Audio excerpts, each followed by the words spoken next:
Society has programmed us to follow a certain path. Now look where we're at. Today, more and more people are losing their jobs, savings, and even their homes. If we want things to change, then it's up to us to take action.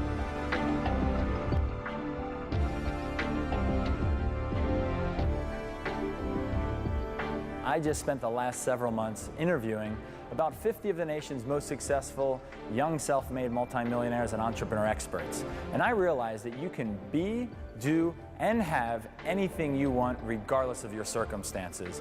So I want you to join me on my journey here at the Yes Movie. If you want to live the life of your dreams, you can do it.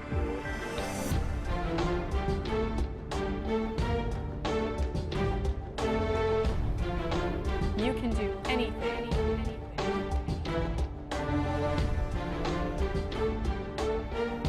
We had no choice, we had to win. It's showtime. It's showtime.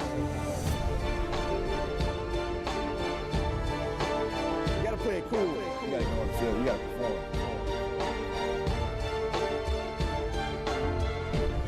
It's showtime. It's showtime.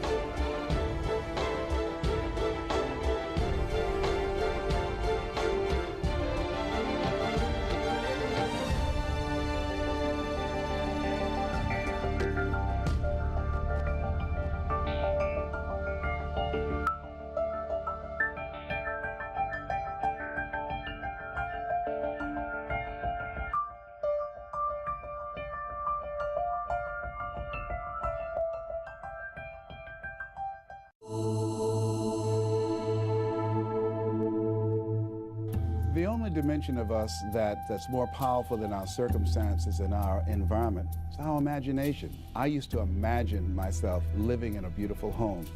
I used to work on Miami Beach with my mother. She was a domestic worker. She cleaned the homes of these wealthy families, and we ate the food left over from the families that she'd cooked for. But I had this vision, this imaginary life that I had created for myself, that I had all the things that I desired. I saw myself, I believe in the old saying, act the way you want to be and soon you'll be the way you act. I was living in poverty, but it was not living in me.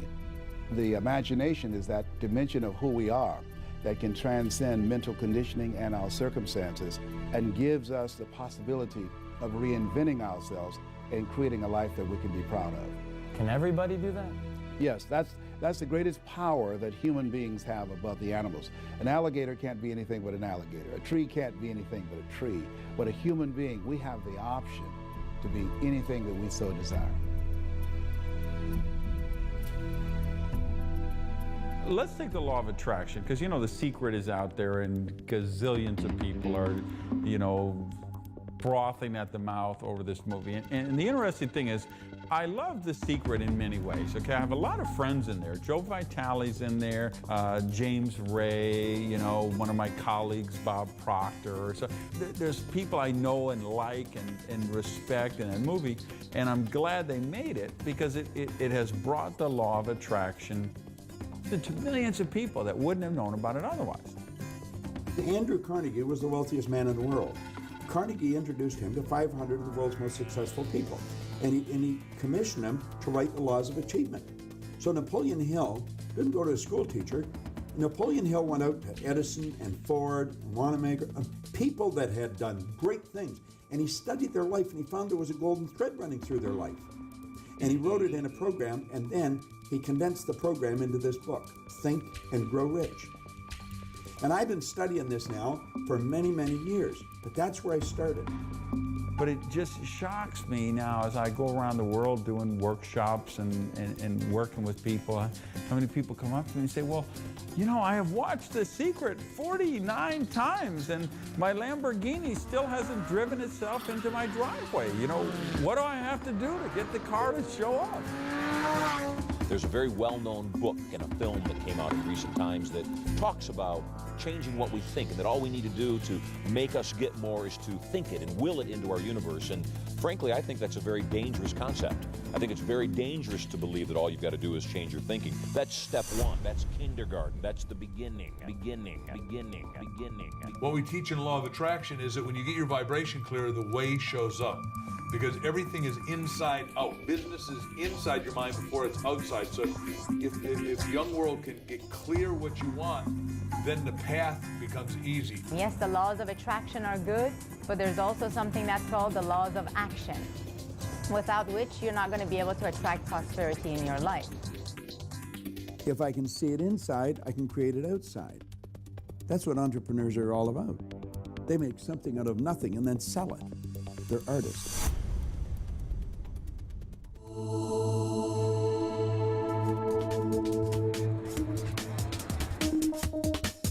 Ideas are the proven capital of young rebel entrepreneurs.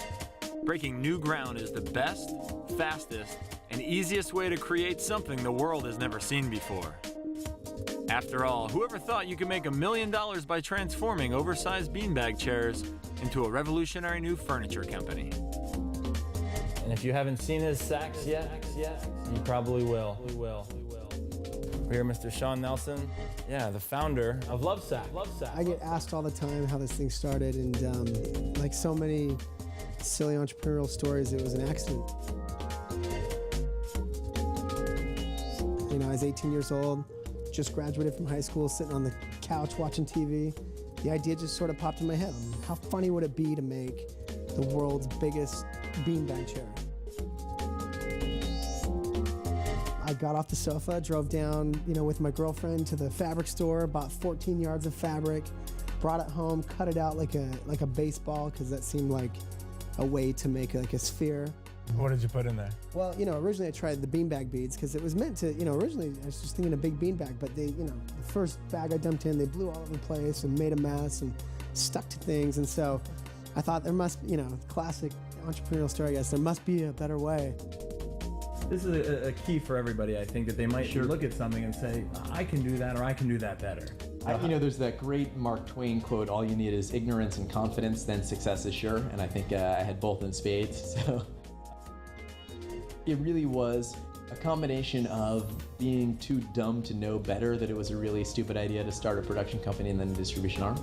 And also, I think entrepreneurship as a mindset is really about looking at things and looking for inefficiencies and saying, hey, here's something that doesn't really work, and maybe I can steal ideas from here and brainstorm some other ideas from there with some friends and pull it together. There are some things that are sort of revolutionary ideas, but a lot of entrepreneurship is sort of evolutionary ideas.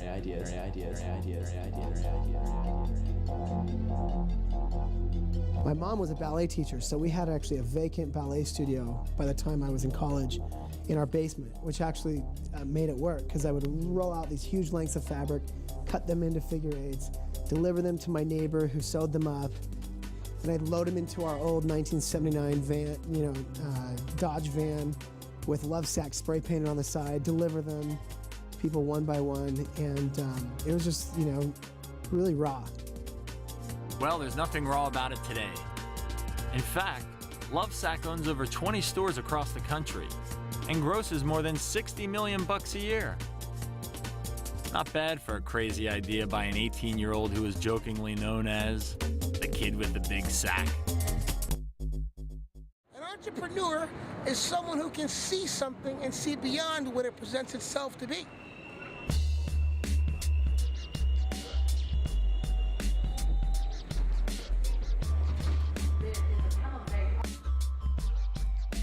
It was at the flagship store of this ultra-hip shoe company where I sat down with twin brothers and business partners, Shane and Sean Ward.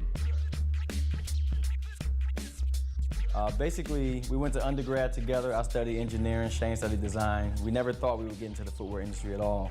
But after graduation, Shane got an offer to design shoes for Adidas. And it was an offer he couldn't refuse, to move out to Portland, have fun, designing shoes for some of the greatest athletes in the world.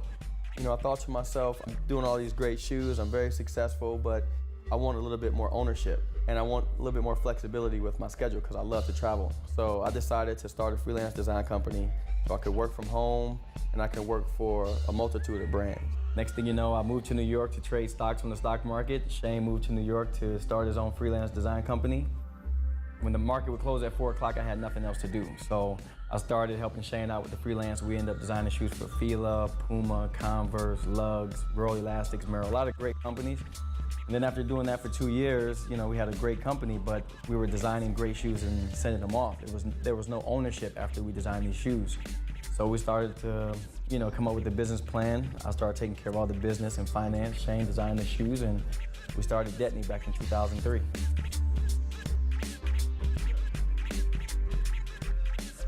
I think with all entrepreneurs, you know, when you make that decision, when you jump in, you're in. You know, there's no looking back. So I was gonna make sure I did everything in my power to make it successful. And I always knew, as I had 2 safety nets. One is I could always go back and get a job in the shoe industry. And 2, if that didn't work out, I could always go home and live with my mom and get my things together. So no, I was never nervous about it.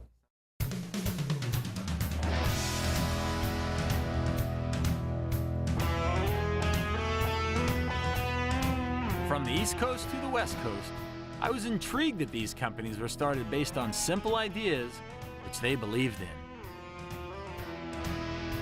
We're here on Venice Beach, California, on the boardwalk. Everything out here is tattoo, body piercing. Got all sorts of people out here. I decided to call one of those people who actually came up with their first $1 million idea walking along this same boardwalk. My first company started was I played with these sticks all the time and I loved them. And I loved them so much that I made all sorts of different designs of them, of the ones that were really aerodynamically the best and also the prettiest. And so people just started asking me, oh, can you make me a set of those? And the KPBS Store of Knowledge, which had 350 locations at the time, came in and said, we love your sticks and we love them so much better than any sets that we've ever seen. And this was in August, and they said, we want to sell your pairs over Christmas holiday this year. But here's the catch. We need 50,000 of them by October. I had never even heard of factoring or sourcing overseas, or I said, I can't do that. I don't care if you're 18, 25, 32, or 80. You know, Thoreau said most people live lives of quiet desperation. The reason they do is they haven't had the intestinal fortitude, the courage to find something they enjoy to do, and to allow themselves to be insignificant before they become significant. You see, most people confuse insignificance with failure, okay? You can read any biography, you can watch your entire amazing movie documentary and realize that every single person featured went through a period of insignificance before they hit it. And that day I said, I will never own another company where I have to manufacture a product in-house again. And by that point I realized I was a business owner. And I said, well, what kind of company do I want to do? And through a series of events, I'd heard of this guy that was making $10,000 a month selling t-shirts. And I thought, oh God, that's like all the money in the world. Are you kidding me? So I said, I want to own a t-shirt company. And I started Anti-Establishment Clothing when I was 23 years old.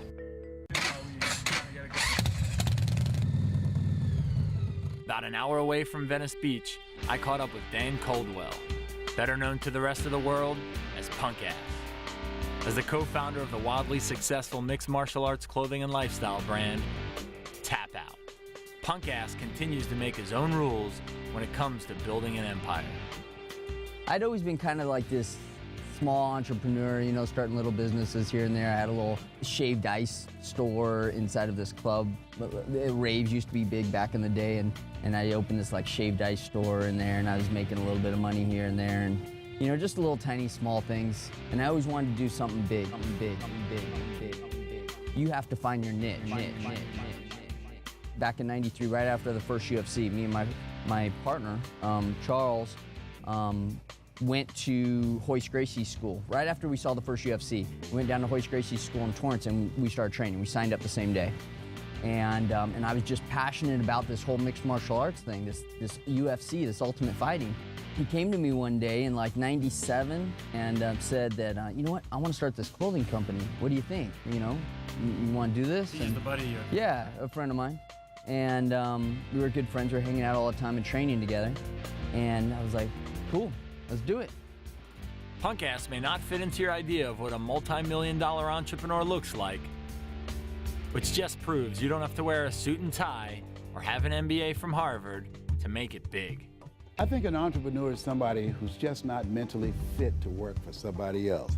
They march to the beat of a different drummer. Henry David Thoreau said, if a man doesn't march to the beat that you expect him to, let him march to the music that he hears, however measured or far apart. They are different and they are unique and they're uncommon. They're risk takers. I teach people, leap and grow your wings on the way down. They don't mind getting hurt. They don't mind getting hit because they know you're going to get hit anyhow. And you can get hit in the bleachers or on the field. So they say, let me go out on the field. Because, it all comes back to like the Roman days when that's what ultimate fighting is kind of about, these fights that they have in the cage are all based around just two men just, handling business. When we're in here, even though it's just business and we're out there just trying to make sales and do our thing, it's still all based around, going to work every day with that war mentality, like you just have to win.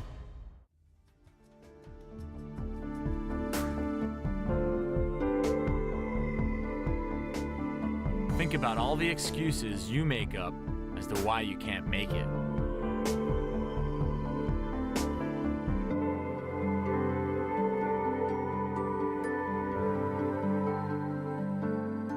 Dr. Farah Gray is the internationally renowned business mogul, speaker, philanthropist, and best-selling author. He made his first million at the age of 14, selling his grandmother's pancake syrup, and hasn't looked back. I grew up in the projects on the south side of Chicago, and for me, I believe that comfort is the enemy of achievement. So growing up uncomfortable, and my mom had a heart attack, and I also am a strong believer that everybody needs a pivotal moment. And mine was when she had a heart attack and the doctor said that she may not live, and it was due to how we were living in the projects. So I said to myself one morning when I woke up, I'm not gonna come home until I made enough money to help my mom pay the bills. So I went out and saw rocks in the streets and I painted them, and I would knock on people's doors, and I never called them rocks. I would always ask people, would you like to buy this? And people look at me as if to say, ain't that the rock that was in front of my door? And I was like, yeah, but see, now it can be used as bookends, paperweights, and door stoppers. So I learned that as an entrepreneur, you don't have to necessarily invent something that the world depends on, but you can reimagine something and reposition it. We all have challenges, we all have problems, things happen. The job of the entrepreneur is to be constantly solving problems. That's what they do. I mean, even in the launch of a business dream, you're launching it to solve some problem, hopefully, because that's where the need is for whatever it is that you have. And if there's no need, there's no market. So you're solving problems, and that's what an entrepreneur does. The beauty of entrepreneurship and young entrepreneurs is that really entrepreneurship takes place in the lunchroom. I'll trade you my chocolate cookies for your chocolate milk. So we are already entrepreneurs, and a lot of people would say, do young people really think of entrepreneurship, or when should we start to think about it? I think that America should train entrepreneurs as soon as the young person has a thought or a want, something they want immediately. That's when they should be taught about money. And in this country, we don't talk about money. We don't teach our children about money. I still have friends that are my age and still can't tell you what their parents do. What is money? What is it? Money's an idea. It's an idea. It's a medium of exchange for other people's products or services. Do you know that there's hundreds of millions of dollars being transferred between Japan and New York in the middle of the night? Just vibrations, going from one computer to another. Nobody ever sees the money. That's money, though. It's an idea. That's all money is. It is money which makes possible our complex international society of business, trade, and travel. In the past, a lemonade stand was the first business venture for many kids. Is this where they're selling lemonade? But today, more and more entrepreneurs are making it big on the internet, and they're younger than ever. What's up, man? You the lemonade guy? I heard about you. They said you make the best lemonade in town. Is it true? Oh, whoa! You got the garnishment too, man. There you go.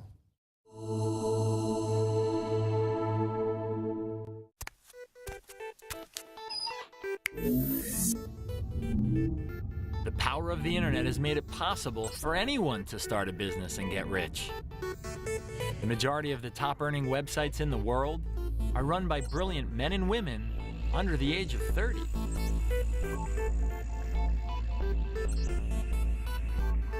At 20 years old, Sean Belnick's Business Chair website brought in $38 million.